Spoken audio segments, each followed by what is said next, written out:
Assalamualaikum warahmatullahi wabarakatuh. Selamat pagi Bapak Asmunin selaku dosen mata kuliah literasi digital.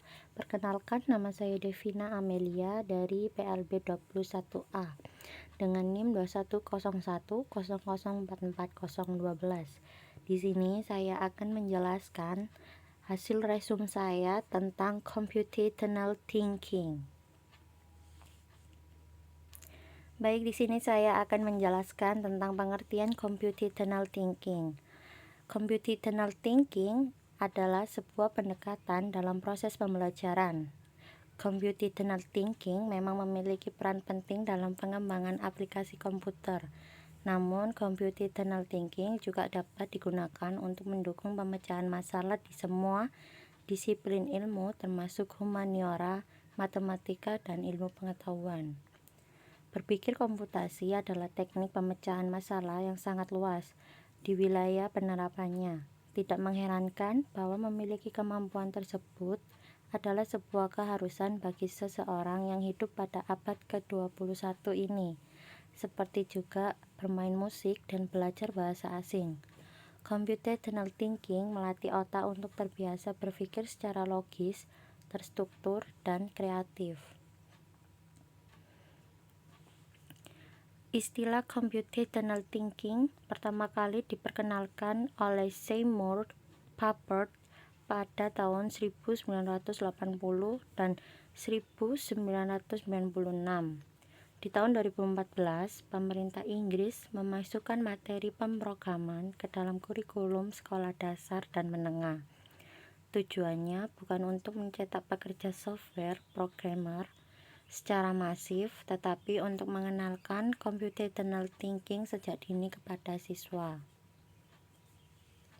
Computational thinking juga merupakan proses berpikir yang melibatkan bagaimana cara untuk memformulasikan persoalan, mengidentifikasi persoalan, dan mengajukan solusinya, sehingga solusi bisa dipresentasikan dalam bentuk yang secara efektif bisa dikerjakan oleh information processing agent. Informasi processing agent adalah komputer atau manusia, berarti segala sesuatu yang mengikuti serangkaian instruksi untuk menyelesaikan tugas. Kita menyebutnya komputasi. Pada pembelajaran computational thinking ini, siswa akan dikenalkan dengan pemecahan masalah yang rumit, kemudian diubah menjadi tahap-tahap yang lebih sederhana atau kecil, mengenali sebuah pola, men-setting dan menciptakan serangkaian tahap untuk memperoleh solusi, serta menyusun sebuah tafsir data dengan simulasi. Secara sederhana, computational thinking merupakan cara yang mengharuskan seseorang untuk merumuskan masalahnya, seperti halnya masalah dalam komputer, serta membuat pemecahan masalah komputer yang sesuai dengan algoritma aturan. Berdasarkan apa yang telah disampaikan di atas tadi, berpikir komputasi memiliki 3 definisi yang bisa dipakai, yaitu yang pertama, computational thinking adalah sebuah pendekatan dalam proses pembelajaran. Yang kedua, berpikir komputasi adalah teknik pemecahan masalah yang sangat luas wilayah penerapannya, seperti dengan bermain musik dan belajar bahasa asing. Computational thinking melatih otak untuk terbiasa berpikir secara logis, terstruktur, dan kreatif.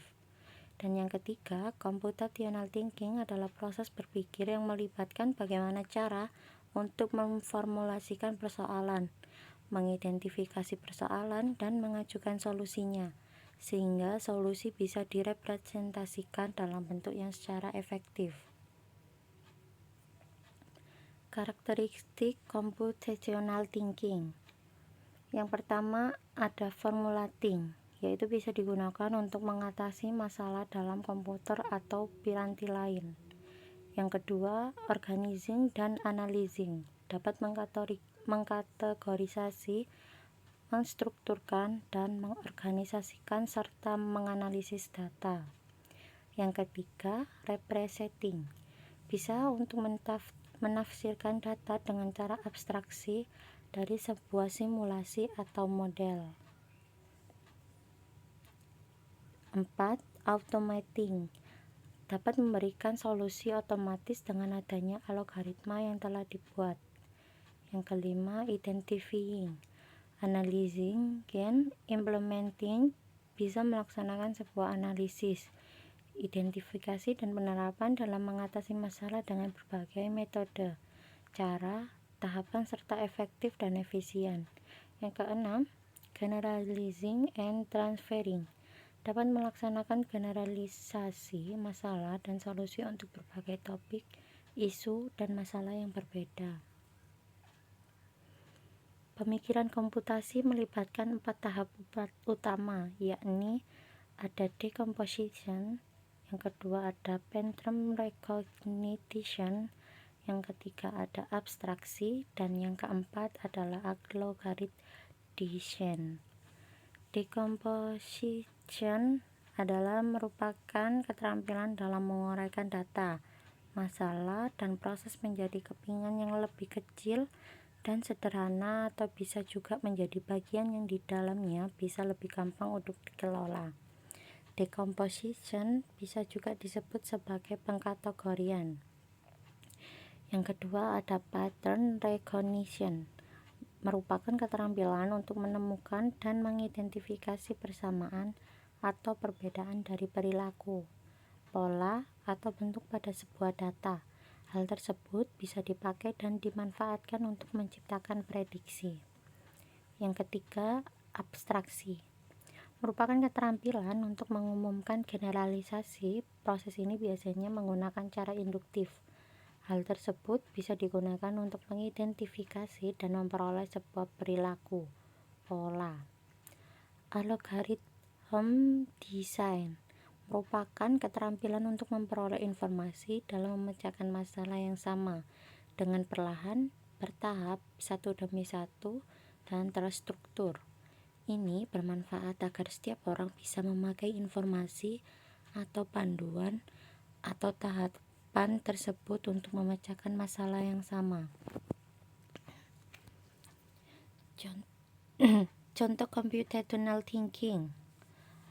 Bagaimana pengorganisasian atau cara mengenali dan mengklasifikasi organisme secara efektif dan efisien. Yang pertama, decomposition, yaitu melihat dengan cara yang berbeda bagaimana organisme dapat diklasifikasikan. Misalnya dengan membagi organisme tersebut berdasarkan habitatnya. Organisme tersebut hidup di air atau organisme tersebut memiliki sayap untuk dapat terbang di udara. Yang kedua ada pattern recognition, yaitu mengembangkan metode untuk mengklasifikasi dengan efisien beberapa organisme berdasarkan karakteristik bersama. Lalu ada abstraksi, yaitu dengan menentukan berapa lama waktu yang dibutuhkan untuk mengklasifikasikan beberapa organisme berdasarkan metode ini dapat membantu Anda untuk memprediksi berapa banyak pertanyaan atau klasifikasi yang dibutuhkan untuk mengklasifikasikan sebuah organisme yang diketahui. Lalu yang terakhir ada algorithm design. Pada bagian ini Anda tidak mengembangkan algoritma, tetapi Anda mungkin berpikir cara lain yang lebih efisien untuk mengklasifikasikan organisme di luar metode yang digunakan dalam kegiatan ini. Di sini ada kelemahan dan kelebihan. Kelemahannya adalah beberapa ahli berpendapat bahwa computational thinking tidak memiliki pemikiran unik yang dapat membantu problem solving. Intinya, berbagai pendekatan dan metode lain telah memilikinya. Pengembangan sistem untuk menyelesaikan suatu repetisi telah dilakukan dari zaman dahulu. Padahal, jika kita melihat kurikulum 13, pendekatan yang digunakan adalah pendekatan saintifik. Bahkan pendekatan saintifik memiliki tools yang jauh lebih luas dari cakupannya jika dibandingkan dengan computational thinking. Bisa dikatakan pula bahwa sebetulnya computational thinking tidak lebih dari sekedar turunan atau cabang pemikiran yang dihasilkan dari pendekatan saintifik pula. Lalu di sini ada kelebihan. Kelebihannya adalah terkadang jika kita tidak mengkerucutkan suatu hal, bisa jadi dampak yang kita inginkan tidak maksimal. Pendekatan saintifik mungkin terdengar jauh lebih kuat, namun dalam implementasinya bisa jadi siswa Indonesia belum membutuhkannya. Bisa jadi pendekatan saintifik jauh lebih efektif jika hanya diaplikasikan oleh perguruan tinggi yang berorientasi membentuk ilmuwan atau cendekia. Sementara salah satu visi dari Mendikbud Nadiem Makarim sepertinya adalah memajukan SDM atau vokasi Indonesia. Dan hal ini computational thinking sangatlah menjanjikan, apalagi jika menerapkan efisiensinya dalam problem solving. Keuntungan berpikir komputasi. Yang pertama, ada percaya diri dalam berhadapan dengan kompleksitas masalah yang lebih besar dan sulit. Yang kedua, ada toleransi terhadap ambiguitas. Yang ketiga, mampu berhubungan dengan masalah yang open-ended. 4. Mampu berkomunikasi dan bekerja sama untuk mencapai tujuan yang sama. Kesimpulannya adalah berpikir komputasi memiliki fungsi dan tujuan untuk memecahkan masalah, di mana permasalahan tidak hanya pada ranah pengetahuan komputer, namun juga pemecahan masalah lain yang berbeda-beda. Sementara pada ranah biologi, data mining bisa melaksanakan identifikasi data dan memperoleh sebuah pola-pola. Ini menjadikan penguatan bahwa berpikir komputasi merupakan metode penyelesaian masalah yang dalam implementasinya bisa ada di berbagai ranah kehidupan dan ilmu pengetahuan.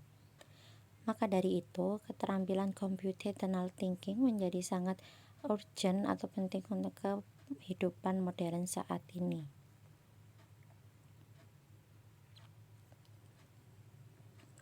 Terima kasih.